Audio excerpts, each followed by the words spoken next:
to the Magical Mystery School, and thank you so much for coming back to Symbols of the Tarot, class number 14. And today we're going to be talking about Key 13, the Death card. Woo, scary, spooky, huh?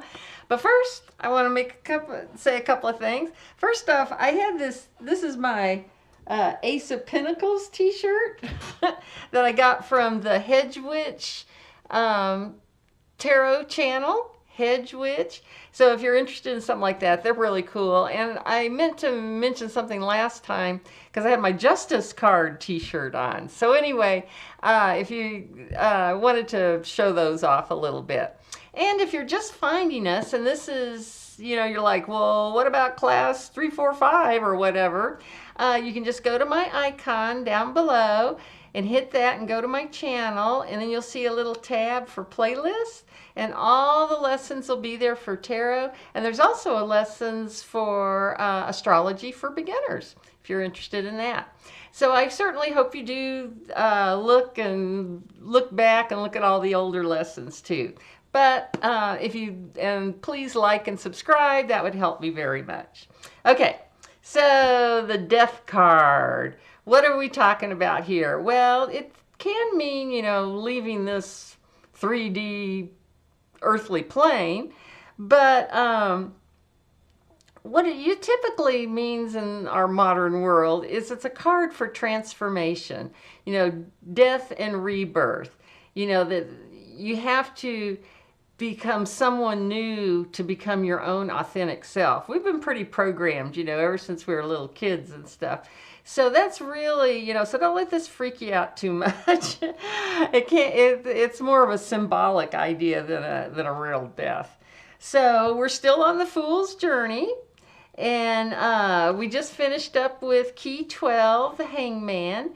And this was really about, he's upside down, and how it's really good for us to see things from another point of view or other people's points of view. Sometimes that can really get us thinking in different ways, that sort of thing. But also notice that his head is right in this little trench type thing. So his thinking is really kind of under the surface. And when you're going through a phase with the Hangman, you're kind of keeping, what you're learning, and you're letting go of a lot too in this card. But it's more inside. You're more kind of keeping a secret for yourself. You're not really getting out in the public and saying, oh, I think this and I think that. Whereas with the Death card, we're more letting go of our, out there in the 3D world, where it's time to, kind of get real and get a little bit more authentic about what you're releasing. And the Death card also represents things that are standing in your way for your growth in consciousness, raising in consciousness. So just remember, we have to die sometimes on maybe little tiny deaths to change and to become new people. Okay, so now let's look at the cards in more detail, and I'll put you on pause for a second. Okay, here we go. It took me a while to get this in focus, so I apologize if the focus goes out or anything at all like that. But anyway, so as you can see, this is the Rider-Waite-Smith Death card, and this is the BOTA card that we're using the most in these classes. But I also wanted to let you see this. This is that Renaissance deck, that Marseille deck, and you can see that when you find these historical tarot decks, they do tend to have the Death card, this skeleton, scary looking guy there. So I just kind of wanted to point that out right off the bat here. And as you can see, I'm trying not to mess up the focus too much. Anyway, as we look at this, here comes Death. In the Rider-Waite-Smith deck is portrayed very much as a warrior, elevated up above everybody on this three-dimensional plane here. Because, one thing we all have in common, besides taxes, is death. So that's kind of what that's portraying. And also, there's a from the Bible, love thy enemy as thyself, and they're kind of referring to death here too. At some point, it's best to just embrace death and accept it that it's a fact of life and it's going to be moving on. Oh, and that's me. All right. So, now the other thing, so when we look at this, we see first off here, here's the king laying here, and his horse is just has smashed him down, as well as his smashing his crown here as he's plodding through this field. And I think of this king as kind of like the ego, but how Eckhart Tolle would describe the ego, in that that's part of what this death process that we go through spiritually, transformation process, is about letting go of the ego, basically. And over here we can see here's the king, but he's had his head lopped off. Not quite the same, but similar idea there. Here's the Hierophant back here, and remember, the Hierophants are all of our belief structures that were taught as children in school and church and at home and things like that. And that's the Hierophant's key 5. So 1, 2, 3, 4, 5. We see a 5 here. So you'll see those kind of repetitions there. And I'm partly in these classes too, not only am I trying to describe the symbols to you, but I'm really wanting you to look at them and start to see symbols around you and in commercials on TV, and as well as just in your everyday life. Now down here we have a character here, a female and a little girl, and we've got a female here who's got her head kind of lopped off also. This guy's been busy all night because that is the rising sun. But this figure looks very, very much like the strength card, right? With the white garment and flowers in her hair. So, and the strength card, remember, was all about, dominion over the animal nature and such. So even that we have to come to terms with as we're going through this getting to know death process. And here we have a child with flowers. Looks like she's getting ready to get stomped on next here. But whenever you see children in the tarot, that's always representing innocence. And, that's just part of the facts of life, is that all of us at some point in our lives lose our innocence. And that can be, we trust someone, we think people aren't going to do us any harm, or, we expect someone to follow through on something, and they don't. And sometimes we can be crushed by that kind of thing. So that's what's being symbolized in this area here. Now, we do see... now this card is also ruled by, or is the Scorpio card. Key 13 is Scorpio. And the ruling planets, the ancient ruler is Mars. And that's why we see a red eye in the horse here, and all this red background. And the key for Mars is the Tower card. And here we see 2 towers back here also, and it's red in this card. So here we're seeing Mars portrayed in the key. And the modern ruler is Pluto. And the key and we'll get to the Tower card pretty soon here, is the Judgment card. And all of these cards are pretty, oh my God, and that just sort of goes along with the whole Scorpio vibe here. But here we can see people jumping up out of their coffins, it's Gabriel blowing his horn, it's Judgment Day, etc. After we've gone through this death process. But just to let you know that those are shown in this card also. Now, and Uranus is exalted in Scorpio. And if you remember, the card for Uranus is the Fool. And here we see the white rose in his hand. And almost in the exact same position is a white rose in this card. And then, of course, this big white rose is on his flag. And remember, white is intellectual, roses are passion. So this would be a passion for intellectual ideas coming through as an exaltation in this in Scorpio.